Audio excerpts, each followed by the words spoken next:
Hello and thank you for tuning in to the PSI Security News podcast. My name's Andy Clutton and I'm the editor of PSI Magazine. Happy New Year and thank you for joining me for the first PSI podcast of 2022. This time around I have a chat with Matt Brown and John Wadman of Cubist about distributing security technology in today's market.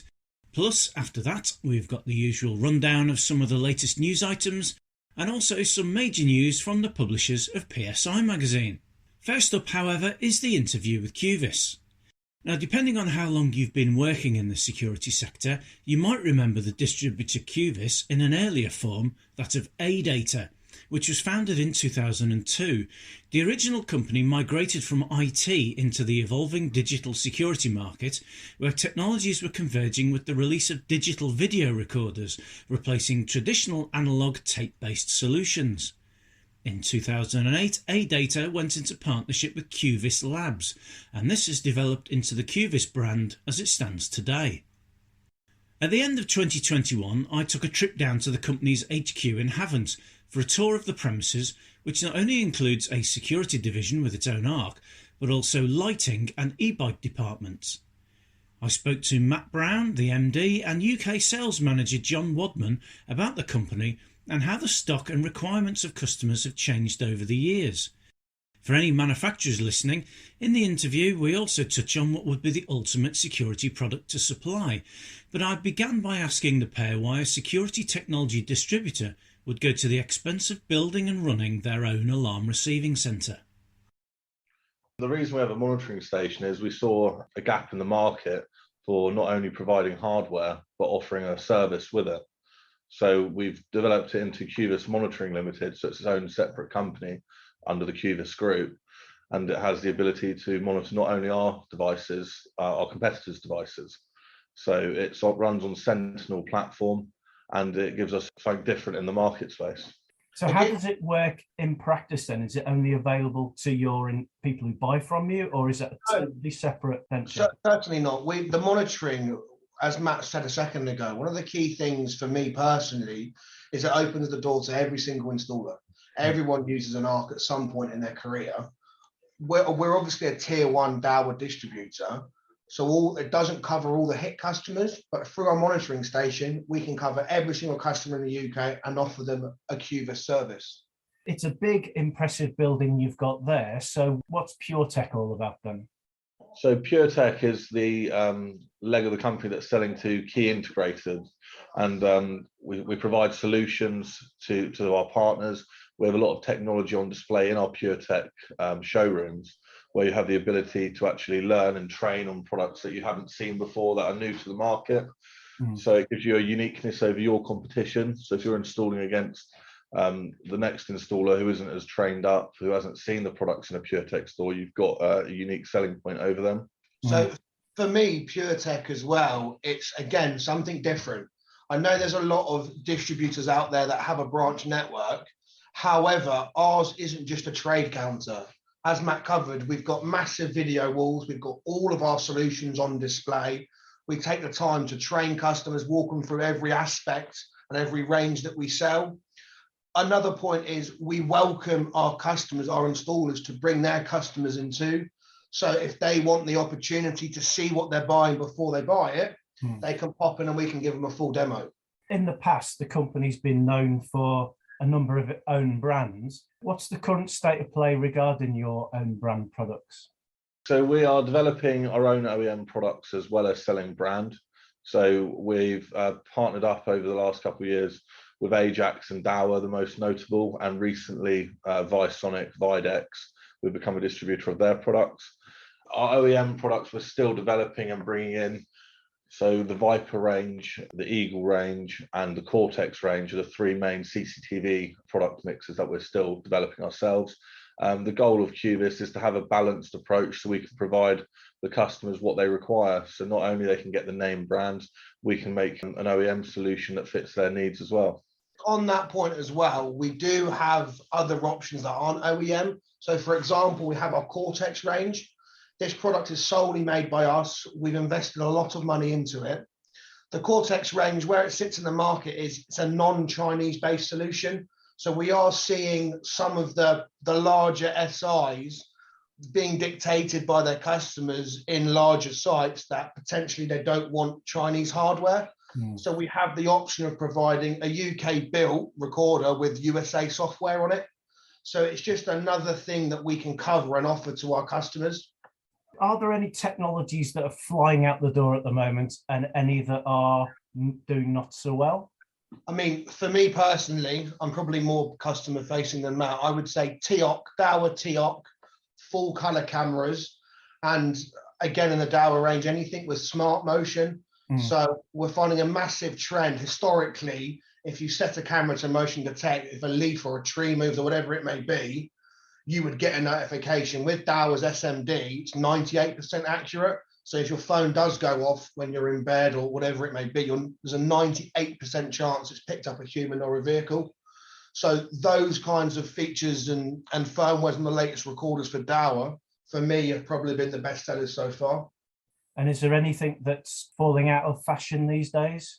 For me, older retro analog. So we still do a reasonable amount of TVI, AHD, CVI. However, we are seeing a big switch over to IP now. The price point is so similar. People that are doing new installs, it's becoming a lot more rare that they go and install shotgun and put in analog. It's all going IP, Cat5, Cat6, latest solutions. Yeah, I think the technology's moved on from 2 megapixel now to standardizing at 5 megapixel. So we hardly sell anything below a 5 megapixel resolution camera. Are you always looking, as a business, are you always looking for new brands to work with? And if you are, what kind of thing are you after? We are growing our brand network at the moment. So we are looking to introduce new disciplines, increase the range of existing disciplines that we sell, because we want to be a one-stop shop for our customers. So if they get a requirement where they need the security, not just CCTV, but the intruder, potentially the fire, we want to provide a full solution. So you will see more brands becoming more popular at the PureTech branches. And again, with that offering, every time we offer a new product, such as an alarm or a fire alarm system, again, it can all tie in back to Cubist monitoring. So it opens many doors for us as a business. What would be your ultimate product to stock? What's the one thing that people say, why isn't there a whatever it might be? Yeah, good question. I think it's a product that's almost available. People or customers want full color when something's activated. So at the moment, Dahua have a TOC V2, and we also have our TOC++ as an OEM Cognito product. And this product has active deterrence built in. But I think if you peeled it back, you could actually have the product without the active deterrence and just with IR. Then when a human or vehicle is detected, just a light comes on. It doesn't need the actual speaker and flashing light. It could just be a constant light. And then you're getting the detail of their clothing, what color top they're wearing, and things like that. And if that could come in at a cost saving for the customer rather than a TOC, which is a relatively cost effective camera, but I feel like it could be a slightly lower price solution that would have huge volume into the market. So just on that as well, feedback from customers, everyone loves full color. It really is out there in the market now. You've got end users now driving, they want that technology. However, what a lot of people don't understand currently with full color cameras, standard cameras, it's light on or you get no image at night. If you turn the light off on a full color camera, it's pitch black. So what Matt's saying is, if we can get a camera that has IR and full color at the same time, it can be black and white as normal and then go full color. I think that will definitely, on the domestic side of things, storm the market. In the time that you both spent in the industry, how do you think the requirements of the installers have changed, or have they not changed? Have they always been the same? I think it's very much more spec driven now. Yeah, definitely. So there's buzzwords in the industry. It used to be a simple turret that was black and white at night, or an eyeball even. It was black and white at night and color in the day, and it just recorded back to a box. Now it's completely different. It's all spec driven. There's unique products in the market that have certain features to meet an end user's requirements. So over the last couple of years, people flow to monitor the amount of people entering areas with coloured lights, red and green has been a popular solution. Thermal technology, checking people's temperature, making sure they don't have a fever when they're going into places. I think these new technologies have driven the market to an AI sort of front rather than just a recording front. Just on that as well, me personally, I feel like historically, definitely over the last 5-6 years, I've been doing this. We've seen a massive sway from a price point. So historically, people would buy at the best price because they didn't want any of the special functions and whatnot, the features. However, now it's definitely more, when dealing with installer, service driven. So price is less of an issue. Obviously, you have to charge a reasonable price. You can't be going crazy, but your back end service is what you're judged on. So your tech support, your next day delivery, or it's a trust and it's a partnership with the installer now, as opposed to just shifting boxes like it used to be. So in your opinion, some people say that one day we will use cameras to do all of security and all of fire.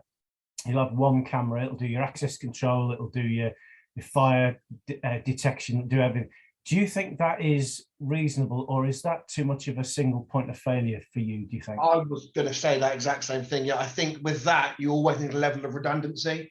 So especially on the fire side of things, I mean, I understand people getting robbed or that kind of thing. I mean, it's not great. People don't like that. However, if you make a mistake with a fire product, someone could lose their life. So I feel like definitely on the fire side of things, you need that level of redundancy. You need 2 or 3 systems. Yeah, I mean, the technology would have to be remarkably robust. And I don't think any CCTV system could be at that level yet. Maybe in time to come, it could actually do that, but not today. And where do you stand about things like cloud technology? People saying, we will eventually move to everything into the cloud. Do you still think that edge and on-site has got a part to play? Yeah, I think there'll be a balanced approach. It could be both in the future. I think cloud is becoming more and more popular.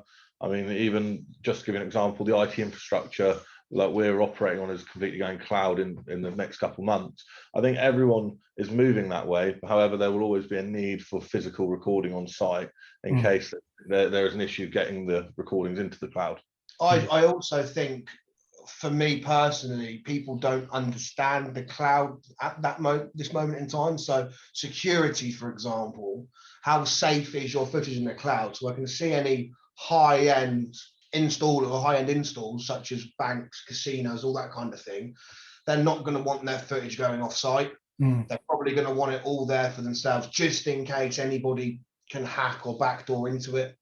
And so when it comes to training of installers and things like that, what are the specific subjects that you find installers want to learn about? Or is it they want to learn about specific technologies that you have? We run a number of training courses for our installers. We have been doing for quite a while, which Charlie James heads up. And we also offer them out of our PureTech branches.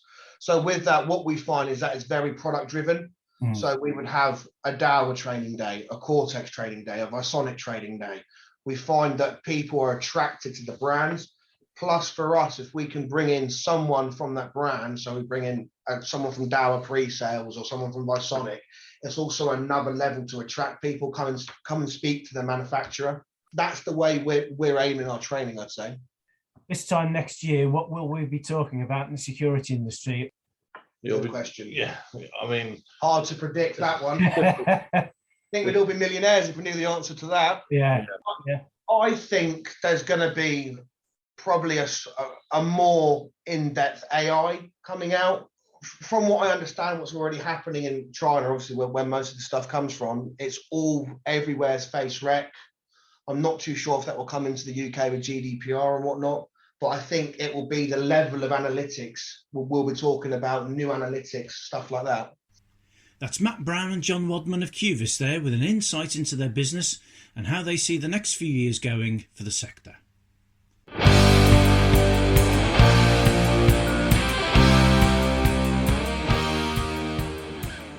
And now the news highlights.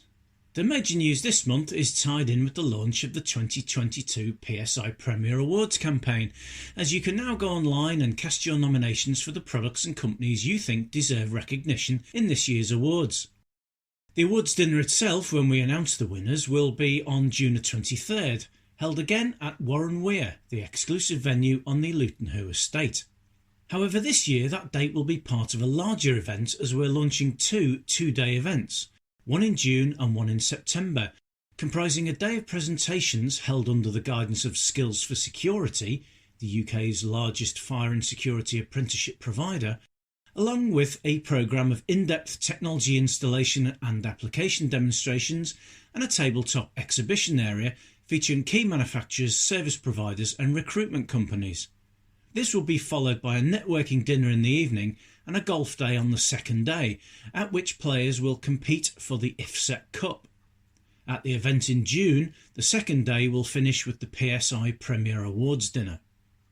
So the two events will be held at Warren Weir at Luton Hoo on the 22nd and 23rd of June and Celtic Manor on the 14th and 15th of September. For more details on this, contact us via the PSI website, but remember that due to space and golf course limitations, there will be a cap on the number of people who can take part, so be sure to contact us soon to avoid missing your place at the golf and the networking event. In other news this month, there have been a number of recruitment stories, with companies such as Dower, BSIA, Risco, WebEye and North all announcing new appointments.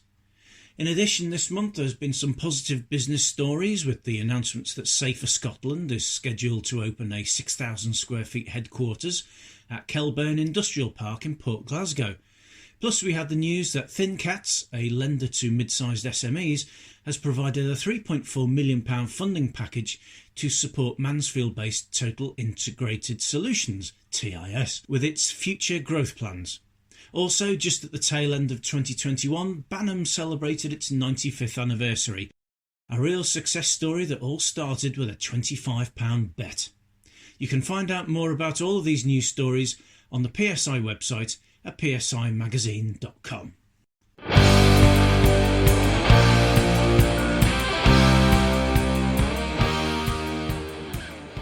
And that's it for this podcast. Thanks to Matt and John at Cubist for their time giving me a tour around the premises and the interview. And thanks to you for listening. And until next time, stay safe and I'll see you soon.